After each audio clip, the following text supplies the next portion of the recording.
চিড়ে আমরা অনেকভাবে খেয়ে থাকি, কিন্তু চিড়ের পোলাও খেতে খুবই মজাদার একটা রেসিপি।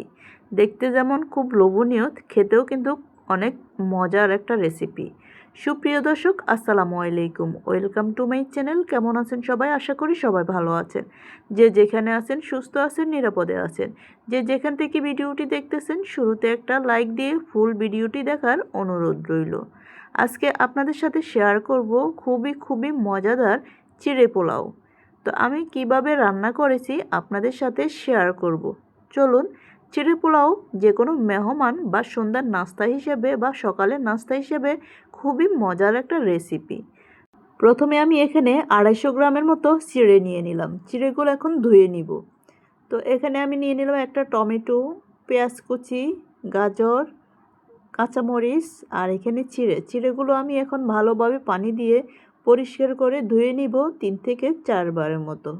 তো চিড়ে পোলাও আমি রান্না করার জন্য চিড়েগুলো ভালোভাবে পরিষ্কার করে ধুয়ে নিয়েছি, পানি ঝরিয়ে নিলাম। এখন আমি চিড়ের মধ্যে দিয়ে দিলাম 1 টিস্পুনের মতো চিনি, হাফ টিস্পুন মানে পরিমাণ মতো লবণ, দিয়ে দিব সামান্য পরিমাণ হলুদের গুঁড়ো। সব কিছু মিলিয়ে আমি এখন চিড়ের সাথে মিশিয়ে নিব, যাতে হলুদ, লবণ আর চিনিটা ভালোভাবে মিশে যায়। এভাবে হলুদ, চিনি আর লবণ ভালোভাবে মেখে নিলে পোলাওটা খুবই ঝরঝরা হবে। তো চুলে একটা কড়াই বসিয়ে দিলাম। এখানে আমি 4 টেবিল চামচের মতো দিয়ে দিলাম রান্না করার রেগুলার তেল, মানে সয়াবিন তেল। এখন আমি কিছু ড্রাই ফ্রুট নিয়ে নিলাম। এখানে 3 রকমের বাদাম নিয়ে নিলাম। বাদামগুলো এখন ভেজে নিব। চীনা বাদাম, কাঠবাদাম আর দিয়ে দিলাম কাজু বাদাম। এখন ভালোভাবে একটু ভেজে নিব।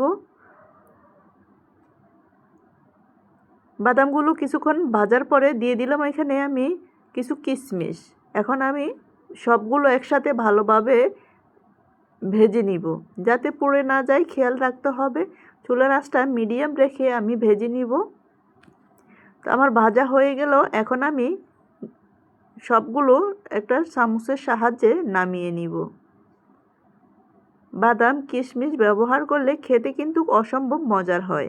আপনারা চাইলে যে কোনো বাদাম ব্যবহার করতে পারেন, অথবা এক রকম বাদাম দিয়েও ব্যবহার করতে পারেন। আর এখানে দিয়ে দিলাম তেলের মধ্যে হাফ টিস্পুনের মতো মৌরিটা ভালোভাবে একটু ভেজে নিব তেলের মধ্যে। এখন দিয়ে দিলাম আমি কেটে রাখা পেঁয়াজ। এখানে 2টা পেঁয়াজ দিয়ে দিলাম। পেঁয়াজগুলো আমি ছোট ছোট করে কেটে নিয়েছি। তো ভালোভাবে একটু ভেজে নিব। এখন দিয়ে দিব হাফ টিস্পুনের থেকে একটু কম আদা বাটা।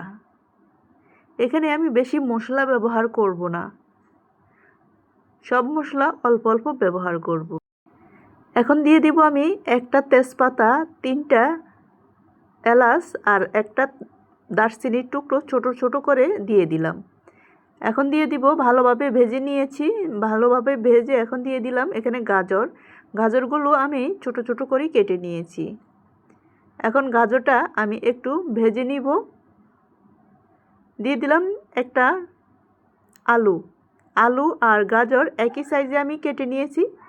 আপনারা আপনাদের পছন্দ মতো কেটে নিতে পারেন।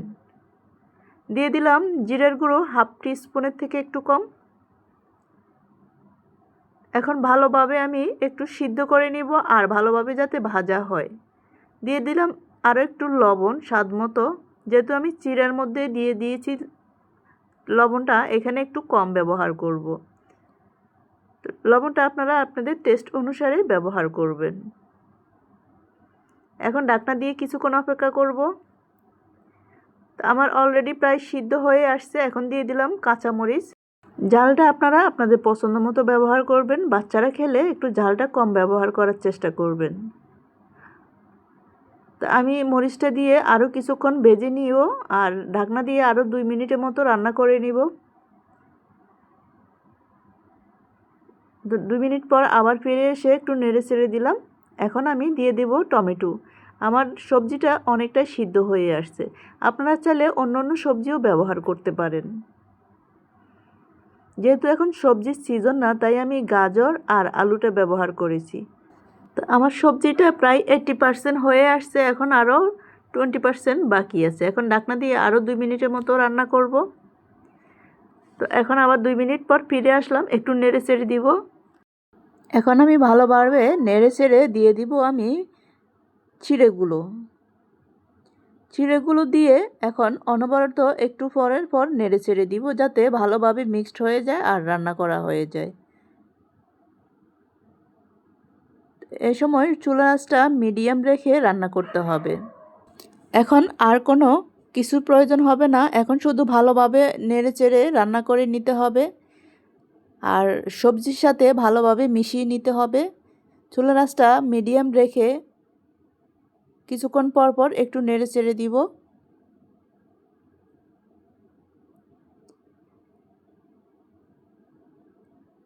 কালারটা দেখুন কি সুন্দর চেঞ্জ হয়ে গেল। তবে হলুদের গুঁড়োটা বেশি ব্যবহার করা যাবে না, হলুদের গুঁড়ো বেশি ব্যবহার করলে কালারটা বেশি বাজে দেখা যাবে। তো দিয়ে দিলাম এখানে বাদামগুলো, দিয়ে আবারও একটু নেড়ে চেড়ে নিব। তো আমার প্রায় রান্না হয়ে গেল। এখন নামানোর আগে আমি কিছু বাটার অয়েল ব্যবহার করব। বাটার অয়েল ব্যবহার করলে ফ্লেভারটা অনেক সুন্দর আসে আর খেতেও কিন্তু অসম্ভব মজার হয়। তো আমি অলরেডি আমার রান্না শেষ। এখন আমি বাটার অয়েলটা দিয়ে নেড়ে চেড়ে আমি 5 মিনিটের মতো অপেক্ষা করব ঢাকনা দিয়ে। এতে সুন্দর একটা ফ্লেভার আসবে। এরপর গরম গরম পরিবেশন করব। এই চিড়ে পোলাও সকালে নাস্তা অথবা বিকেলের নাস্তা হিসেবে পারফেক্ট একটা নাস্তা। দিয়ে দিব 1 টেবিল চামচের মতো বাটার অয়েল। বাটার অয়েলটা দিয়ে অপেক্ষা করব যাতে বাটার অয়েলটা গলে যায়।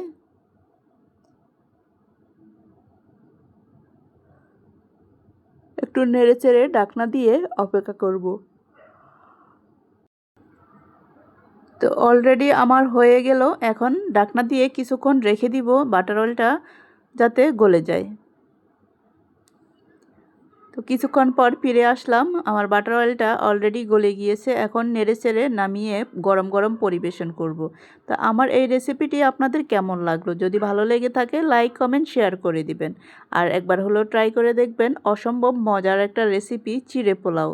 দেখতে যেমন লোভনীয়, খেতেও কিন্তু অসম্ভব মজার, খুব ভালো লাগে। যারা যারা চিড়ের পোলাও পছন্দ করেন কমেন্ট বক্সে জানিয়ে যাবেন আমার এই রেসিপিটি আপনাদের কেমন লাগলো। তো সবাই ভালো থাকবেন, সুস্থ থাকবেন। আবার দেখা হবে যে কোনো ভিডিওতে যে কোনো রেসিপি নিয়ে। দেখুন কত সুন্দর একটা কালার হয়েছে আর খেতেও কিন্তু অনেক মজার হয়েছে। তো সবাই ভালো থাকবেন, সুস্থ থাকবেন। আবার দেখা হবে যে কোনো ভিডিওতে যে কোনো রেসিপি নিয়ে। আল্লাহ হাফেজ, আসসালামু আলাইকুম। যারা যারা এখনও লাইক দিতে ভুলে গিয়েছেন একটা লাইক দিয়ে দিবেন।